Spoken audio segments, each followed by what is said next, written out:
All right, how's everyone doing? Oh, let's get a little more energy. How's everyone doing? Awesome. Well, I'm so excited to have you here. My name is Eric Rosenberg, and this is Sean. We are the co-founders of a new app called Mastermind Hunt. So we have a little bit of expertise in masterminds. We want to share that with you today. And I actually have a free giveaway for you guys at the end, so make sure to stick around. But to start, let's do a little bit of a background on who we are and how we ended up together. We actually met last year at FinCon in the expo hall. We were chatting with PT and we became quick friends, decided to start a business together. My background, I've been blogging. My blog turns 10 in 2 weeks. So I've been around the block a couple times. This is my 8th FinCon. I've run a site called Personal Profitability. That's a blog and podcast. And I'm a 6-figure freelancer, which I attribute to FinCon. If it were not for FinCon, I would not have my success as a freelancer that I have today. We'll be passing the lapel mic along, too. Yeah, I'm Sean Marin. I am the author of the Early Retirement Roadmap and co-host of the Two Frugal Dudes podcast. I've been writing code now for about 15 years as well, so I've been a software engineer for a while for a large bank currently. And actually, it's the software development community that led me initially to Masterminds. And now here at this conference, it's so cool to see how many people there are that could leverage mastermind groups. And I'm glad everybody's here for us to share that with you today.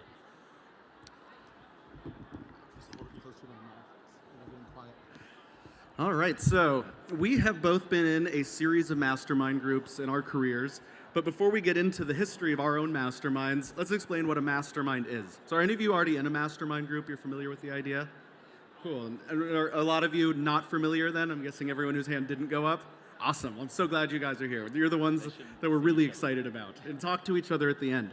So what a mastermind group is a group of like-minded people, usually entrepreneurs, who are trying to help each other succeed in a business goal or in their own overall business.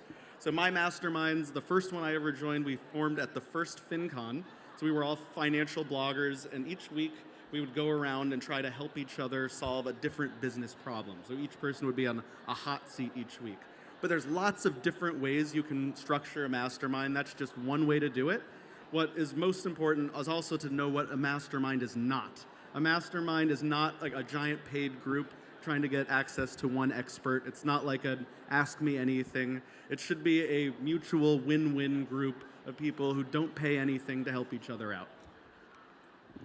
So my history with masterminds, I mentioned the first one I started at the first FinCon. Actually, PT, if you know that name, he was part of my first mastermind. It was a great group of guys, and that one lasted about 4 years. Oh, we got our second microphone. Thank you. Thank you. Yeah, so that one lasted about 4 years. That one we structured in a way, we had a monthly video call where we did that hot seat format, trying to help each other fix one problem. And we did a weekly check-in email. It was an accountability email. And if someone said last week they were going to do something and they didn't do it, the other part of the group would hold them accountable for not having met their own goals. The second mastermind group I joined, which I'm in now, is a dad entrepreneur online mastermind. So we all have that in common. We have a weekly hot seat call, and we use an ongoing chat. So we're always talking throughout the week. My phone's buzzed like 75 times today from the guys saying, oh, how's FinCon going? So it's a great group of guys. We're very supportive of each other. And in that group, we actually go outside of business. We even have helped each other with mental health issues. Some of the guys have gone through divorces, so we've helped each other try to reestablish lives in a new situation. So a mastermind doesn't just have to be about business and things like that, but that is where it came out of and traditionally where most of them focus on. Yeah, and is this not working? You're on. You hear me? Okay. All right. And so me, I'm currently a part of 2 masterminds. My first one, I mentioned how I was part of the software development community. And so me and 2 other software engineers are in that one. Actually, my buddy Kevin, he's a part of that one. And we meet every 2 weeks, or sorry, every other week for about an hour. And since it's only 3 of us, we do what's called like a round robin format. So each of us are on the hot seat for a period of time, constantly feeding into each other all the time. Is it? Should I just switch mics? All right. Sorry about that. All right, that's way better. Okay, sorry. And so, but that software developer mastermind, some of the things that have came out of that, there was some $30,000 training gigs, some 6-figure job offers, just from knowing a few people and talking very often about the community we're within.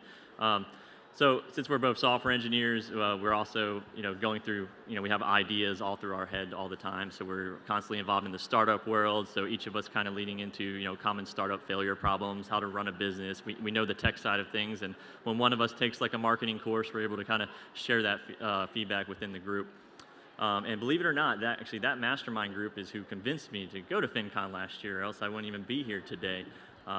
We heard about FinCon, and then they were like, "You need to go," and they really convinced me to drive up to Dallas since I'm in Austin, and it's changed my life ever since. And actually, that's how I fell into the second mastermind. So, since entering the personal finance space a few years ago with the Two Frugal Dudes podcast, there's all these amazing online idols I've had for years that I used to follow, and now I get to meet here in person. And I was able to just ask them after the conference, rather to keep the conversation going, if they'd be interested in being in a mastermind group. And actually, that one has about 12 people in that group currently. We also meet every other week for an hour. It's really hard to keep a 12-person mastermind structured, but we meet basically half an hour apiece. We have 2 people on the hot seat. The way that one works. But in this community, you know how awesome it is. So we've had multiple affiliate partnerships come out of that mastermind group. Introductions, that's a big thing, right? Maybe there's someone that someone in your mastermind already has a connection with, and you've been trying to reach out to them, but it's been difficult for you. But when you know someone on a personal level, they can make that introduction possible. And then the other big thing we do a lot in that community is if one of us puts something out there, we'll cross-promote it, across all of our networks. So it's really helpful. So in order to really create a successful mastermind, I think there's some key things to doing that. And first is consistency. You hear this a lot, as a content creator, right? Same with the mastermind. Everybody knows where to meet, what time, what the schedule is. Showing up, that's a big part. If you're a member of the mastermind, respecting everybody's time. Doesn't matter how big, how small you are. Everybody's time is just as precious. Has anyone heard the term SMART accountability or SMART goals? Anyone familiar with the acronym? Okay, so specific, measurable, achievable, results-oriented, and time-bound goals, right? So we try to use that acronym as well within masterminds. Basically, it's all about accountability. So hey, by the next time we meet, what are you going to accomplish? And try to create that goal in a SMART format. And everybody, so you mentioned or you briefly touched on like structure of different masterminds, right? But everybody knows the format, knows the questions that are going to be asked. So when you get in there, you know what you're going to talk about, who's on the hot seat, you respect everybody's time, and you get out. You can hang out after, right? But it's not a place to just hang out all the time. That's for after the call where you're looking to move your business forward. And make it a fun place. Make it a place where all your members want to come back. Every week they look forward to it. Bring up the vibe. These are people you want to build a relationship with, right? So you have a small window of opportunity sometimes to really impact them with your personality. And participation is huge. And a lot of people, I've heard it in the hallways already this week where, someone has been approached to be in a mastermind group and they got in there and it was more just, someone was just looking to take and not give back, right? But as a member of the mastermind, it's your duty as well to constantly, ask the right questions for maybe someone that's, going through a problem and you're trying to dig into what's really underneath. So, it's a two-way street, giving and receiving constantly.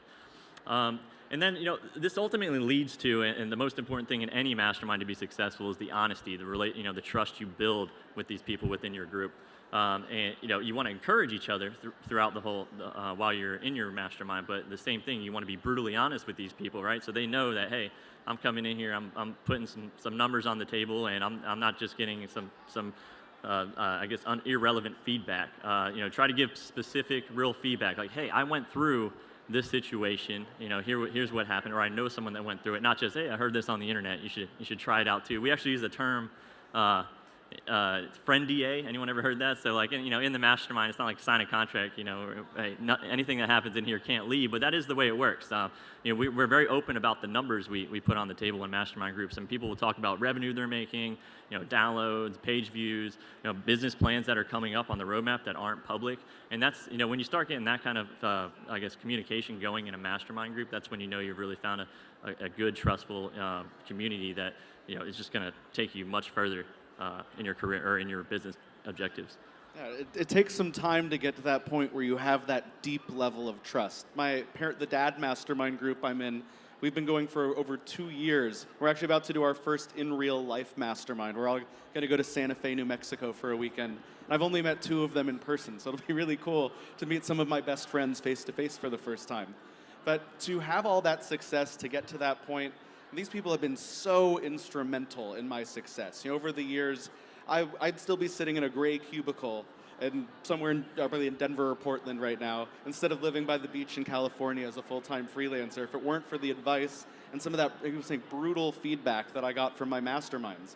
There were times that I was debating raising a rate on a client, and I was really nervous about that. Raising your rates is a scary thing, no matter what you do. You're afraid they'll say no, but my mastermind put the confidence in me. They said, look objectively at the numbers. You know that this is what the appropriate rate should be. So then I went and raised the rate, and they said yes. Sometimes the mastermind doesn't always give good advice, but usually they're pretty good. And you don't always have to take everything they do. Right. But if you take a good portion of it and apply it to your business, you'll probably find a better success. And like anything else in life, they say you get out what you put in.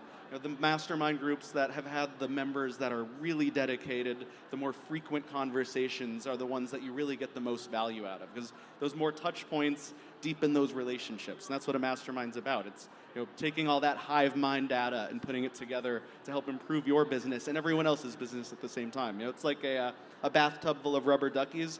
When you turn the faucet on, you can all rise together. Nice, I like that. So when you start a mastermind, there's a few logistical things to take care of. And that's actually a lot of what Mastermind Hunt's about. But we haven't had Mastermind Hunt until yesterday. So here's a few logistical things to think about when you're running a mastermind. So first is to designate a leader. And that leader isn't in charge. It's a mastermind is a democracy, but you need a point person to help make sure the schedules work right. If you have a shared Google Drive folder, you need someone to set it up. That leader is the person who just makes sure the logistics are taken care of. As an example on that real quick, so like last FinCon, when I mentioned I met all these online idols and friends that I met in the community, so I had taken the initiative, to set up the Slack, the Skype, the Google Drive, and all that, and I remember inviting them all, and they'd be like, well, I've been wanting to be a part of a mastermind for so long, but I just didn't want to coordinate it, or I didn't know how, and I was able to get some very well-known bloggers in this community that just never had the opportunity to come past them. Yeah, so next, after you have that leader in place, you have to pick a schedule. As I'd mentioned, we've had different masterminds with different schedules. It's just about picking what works for you. There's no right or wrong. I would say meeting once a month is probably the minimum to get any good value. Weekly is probably the most value, but everyone doesn't have time to do a weekly call for an hour. So it's finding what works for your specific mastermind. And then you have to pick that schedule and stick to it, and really, really stick to it. If any of you know the name Pat Flynn, he's been around FinCon for a while. He was in a mastermind. He told me once that if you miss 2 meetings in a row, you're kicked out. It was a hard rule. So attendance was very mandatory. Sometimes you have a conference or a family vacation, so you might miss one. But if you get in a habit of missing, you're missing out on that trust. And if you're not there to help everyone else when it's their turn for their hot seat or when they're solving their problems, why would they be there to help you with your problems? It has to be a mutual thing. And showing up and respecting everybody's time is very important to make that work. And to be honest, like if you find yourself not showing up, there's probably a reason for that. Maybe you're not getting the value you thought out of it, right? So yeah, in respect of everybody else's time, maybe it's your time to step back from that mastermind and open it up for someone else to hop in. So next, coordination tools. We were just talking about Slack and Google Drive and. So we ran into this problem. This is how Mastermind Hunt came to be. We were using all of these different tools that didn't talk to each other and didn't work with each other, and we didn't have any good method other than maybe a Google Doc to track everyone's accountability goals. And then are you going to go back and really check that doc? Maybe, but maybe not. So we wanted to find a way to put everything in one place. But it's important to have a place that everyone can access in your group. So, and we'd hope you'd pick Mastermind Hunt, but if you don't, make sure you pick something that everybody in your group can easily access. So, if you have someone who's across the world and maybe they don't have access to Zoom or a specific video platform, pick a different one. It has to work for everybody. And whether you use Mastermind Hunter or your own tools, that's fine, right? But I truly believe, I can say this after FinCon last year, the best networking tool, I want my, 2 frugal dudes, everything I've been working on in this community wouldn't be where it was if it wasn't for setting that up. If you want to continue networking with certain partners after FinCon, try to get, the best way is to talk to them on a regular basis, right? And a mastermind group is a great way to do that. And finally, the accountability goals. So we've said the term brutal honesty 2 or 3 times so far. There have been moments I was on the hot seat, I started sweating because the guys were calling me out on things that I was trying to ignore, problems in my business that I just didn't want to deal with. And when I say, I have a goal, I want to grow, I want to reach something, if I'm not taking the right steps to do that, it's their job to tell me. And it's not always a comfortable conversation, but I know that I trust them and have those deep friendships. So you have to have that accountability and that honesty and keep having a way to track your accountability goals and really hold each other to it is incredibly important. We've seen where people, like, if you didn't hit your accountability goal, right, then maybe you have some consequence, like just a funny, consequence. I had, in one of my mastermind groups, we had a deal that if you didn't follow through on one of your commitments, you had to make a dollar contribution per goal. So there was like $20 a mastermind to the opposite political party that you choose as presidential candidate. So that was a good way to get people motivated. Awesome. Yeah, so to tie it all together, just to give you a quick intro on what Mastermind Hunt is all about. So as I mentioned, we met last year at this conference. We figured out it's really hard to find people to be in a mastermind group with. I mean, we know there's 2,000 people here, and there's probably a bunch that would want to be in a mastermind group, maybe with you, or maybe that has a similar interest or a similar topic. You just haven't met yet. So that's what Mastermind Hunt is. And every single FinCon attendee and no one else gets 1 year free on the platform. The code is FinCon18, and there was a card like this in your welcome bag when you checked in. So if you won't forget that code. We also have an affiliate program. But how Mastermind Hunt works, once you log in, you can create a mastermind group or join an existing one. And let's say you're into podcasting or YouTube, or maybe you're a financial advisor and you want to be in a mastermind with a like-minded group that has a similar goal. You can search for that, and if it doesn't exist, in one click you can create it. And then once you're in, people have to apply to join. They have to be approved. You can set it to be public or private. So if you want others to find you, great, or you could just invite a couple friends. That works too. And then once you're in, there's a chat feature, a goal tracking feature, a calendar scheduling feature, and a one-click to launch a Google Hangout so you can all chat together. And one of my favorite parts of it is our goal tracking feature has a date time-bound line on it. And if you don't check off the box that says, I've completed this goal on time, it will give everyone in your group a notification in the chat that Eric did not reach out to 2 new clients by October 2nd. So that really will keep you accountable, because if you don't check that off, everyone will know. Yeah, so that's what we're all about. We really want to help anyone form a mastermind. We're actually going to hang out afterward if you want to have any questions, and if you want to even meet each other to form a mastermind right here in this room, we would love to help you facilitate that. And now we have time for any questions. Thank you so much. Thank you.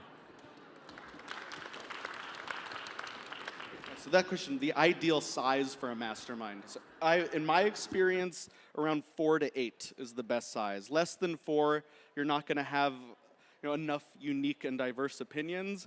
More than 8, it can get kind of cloudy in there with a lot of different voices, but Sean's in a group with 12, so I know he can speak to a larger group. Yeah, exactly. So it's nice actually having both, because it's definitely more personal with the smaller group. It's a little, if you have a niche and you want to stick to that, that's great.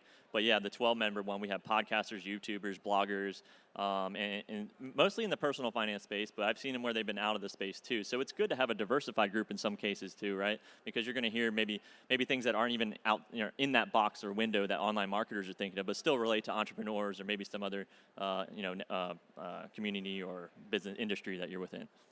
And one thing to keep in mind when deciding your group size is how often you would want to meet. So if you're meeting weekly and you have 4 members, that means you're on the hot seat once a month if you do a weekly hot seat rotation.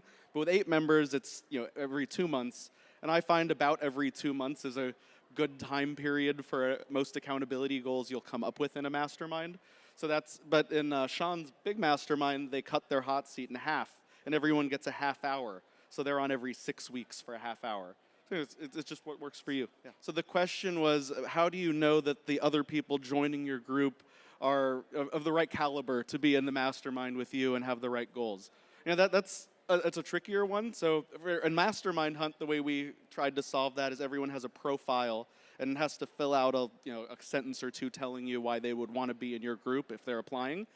When you're meeting people somewhere like FinCon, you're just chatting with each other. Ask them, where they're at. Maybe Google their website, see if they're compatible with you. And a lot of it just comes down to camaraderie and experience, and because everyone's experiences are so unique. Someone, a six-figure person and a four-figure person might have a lot to offer each other. Even the newer blogger has a lot of unique insights, and they're fresh, they're excited. So someone like me who's been blogging 10 years, a new blogger might teach me things that I was blind to because I've been doing it so long. So there's definitely want to think you don't want somebody who's totally outside of what you're doing. So trying to find someone who's in the same industry, the same type of goals is something I would focus on first over where they are in their career path. Yeah, I'll just add real quick to that. So yeah, I have actually met people here that said they were in a mastermind group, but they ran into that problem where they didn't really kind of vet them beforehand. They were just invited to one, hopped in there, and then they ended up they either stuck around and didn't want to show up every time. It was like an obligation more than something they wanted to do. So I think it is key to definitely vet and understand who they are. But to his point, as well as if someone's big, but someone's small, it doesn't matter. Their background outside of what maybe their blog is could help. For instance, me as a software engineer, right? So I came in with maybe a smaller podcast with some bigger names in my mastermind. But at the same time, they know I've been writing code for 15 years, and they need help with technology and stuff. So I've been working on teams for a long time of good size offshore and onshore, and hiring and firing them. So different things I can bring to the table outside of just the podcast I'm trying to grow. And if you do find that you're in a mastermind and it's just not gelling right, that's okay. It's not your family. You didn't marry them. I like to think that the relationships I've built in my masterminds will be lifetime relationships, but that doesn't mean it's a lifetime mastermind. The typical mastermind group, a totally unscientific analysis from just talking to friends over the years, is around 2 years. A lot of them seem to kind of fizzle out, but I've been in one that's over 3 years old now, and we're still going strong. So it just depends on the group and the vibe, but you don't have to feel like you have to stick with these people forever just because you decided to start a mastermind, and maybe 3 months in you say, I don't think this one's right for me, and leave courteously, and then go find the next one, because that's part of the excitement of having so many people out here interested in different things. Yeah. So the question was paid versus unpaid. So there's some masterminds. I'm generally on the camp of unpaid masterminds are the best, because then everyone's just there because they want to be there. But there are some instances where paid masterminds can make sense, particularly if you're a coach or a coaching focused person. You might have a group mastermind where you can do group coaching sessions and it works like a mastermind group. And those can be good. I have a good friend who ran one. I contemplated starting one myself and ended up not going down that road, because I really believe in the be here because you want to be, but if someone's paying that they really, really, really want to be there. So it doesn't make it a bad thing, but you just have to know that you're going to get the value out of whoever you're paying, because you're not paying everybody in the group in a paid mastermind. It's usually one person getting paid. So their expertise has to be so good that it's worth paying to be in it. I'll just add a little bit to that. So if you can scope out what the environment is like, the experience of the mastermind, definitely some of these people who offer these paid masterminds are going above and beyond to try and really build a great mastermind experience that you're going to get something out of, right? Where if you're forming one on your own with some fellow people in the community, maybe the experience isn't as great or isn't as structured, and it's really up to maybe someone to take that lead to make it happen. So if someone has done that, offer it for paid, then cool, but definitely evaluate it, hear from people that have been through it, and see if it makes sense for you. Yeah, so the question was, what is a hot seat? How does that work? So hot seats, every mastermind doesn't use the hot seat format, but it's probably the most popular format. So how the hot seat works, each week you rotate a different person who's in that hot seat. And in my masterminds, the way we've done it is that person has to bring one problem from their business that we're going to focus on for that hot seat. And the format we typically use is the person will first explain the problem, then they'll give any necessary back data, here's the backstory of how I got to this problem, or any other ancillary information. Then we do a questions of clarification time where anyone can ask questions to that person, but they can't give advice yet. So it's, maybe revenue questions or numbers questions or strategy questions. It really depends on what the hot seat's focused on. Then the everybody goes around in a circle. I mean, we're not literally in a circle, we're on our laptops. We go around and each person gives a response directly to, here's how I would solve this problem. And the way my dad mastermind works is we limit that to 2 minutes, because otherwise you could give a 20-minute, here's what I think you should do. So we each take 2 minutes to say, here's what we think you should do. And that's often the uncomfortable part for the person sitting there. That's why it's called the hot seat, because they're getting that brutal feedback. And then at the end, we do a discussion and synthesis, where it's more of an open, here's my response to your feedback, here's what I think I'll take away, and then we finish it saying, here's what I commit to do before my next hot seat. So I'll just show this, it's not displaying. Let me turn off presentation mode. And I will show you a quick example of a template I use for one of the masterminds I set up. There we go.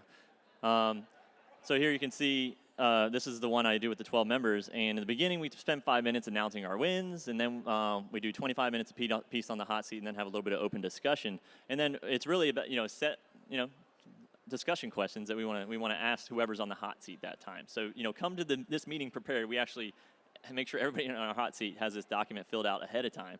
And so here's some examples that we ask for someone whoever's on the hot seat, to share something first when they're on the hot seat with everybody in the mastermind that they've enjoyed, whether it's a tool, technique, or book or anything. And then first thing we want to find off the bat, did they meet their last accountability goal from last time? Because that will kick off a lot of conversation. Okay, why not?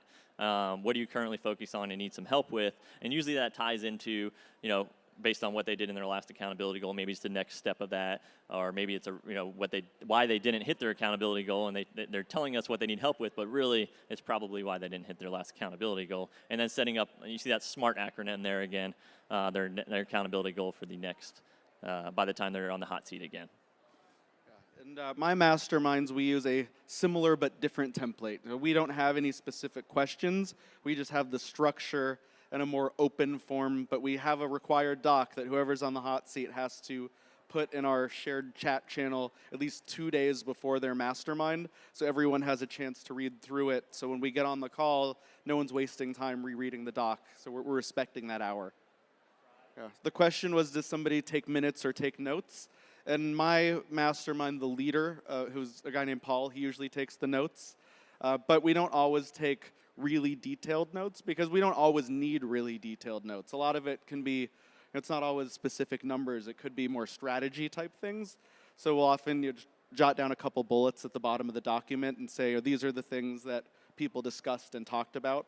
But in some masterminds, there wouldn't be anything wrong with having very detailed notes if you preferred that. Yep, so what we do here in this mastermind is we actually rotate moderators. We don't have a designated leader per se. I was initially to set it up, but thinking exit strategy in the future, I want to make sure everybody can be a moderator and lead the mastermind in case I weren't around. So we actually make it the responsibility, whoever's the moderator that week, prepares this document, make sure the people fill it out, and as the meeting's going on, add additional notes and make sure the accountability goals are recorded. So we scribe that a little bit, but in another mastermind, we don't take too many notes outside of, maybe in our chat we'll add something that came up, maybe a link or maybe an accountability goal. We'll put that in Slack or within the Mastermind Hunt chat itself, add some notes.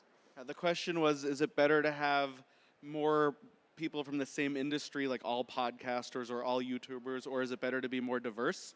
I think it depends on your goal and what you're trying to do. And if you're, like for me, I'm trying to be a personal brand. I want to do as much as I can. So I like having that diverse input from a wider range of online entrepreneurs, but I wanted them to all be online entrepreneurs. If someone owns a construction company, my brother-in-law owns a construction company, and that's great, but I'm not going to learn anything that's really going to help my business from someone in that industry. So the online industry was good for me. But I have seen much more focused ones, like all podcasters. That can be great too, because then you're getting that more depth of knowledge on that specific topic. So really think about what your goals are from the mastermind when you decide who you want to be in it with and what industries they're in. I mean, think about a mastermind group for people wanting to pay off debt, right? Maybe they want to be in a mastermind group to hold each other accountable towards working towards their goals to pay off the debt. It'd be great to have them all in one mastermind, but at the same time, maybe it's good to have someone that already paid off the debt and maybe wish they did it a little different, So that's why, I like having one that's focused and I have one that's diverse, and it's worked out really well that way. So if you can get more than one, you'll probably learn a lot from both. We're a little over on time, but as we mentioned in the beginning, we will hang out and answer every single question. And if you want to start a mastermind right now in this room, we will help you do it. Let's start some masterminds. Let's do it. Thank you so much.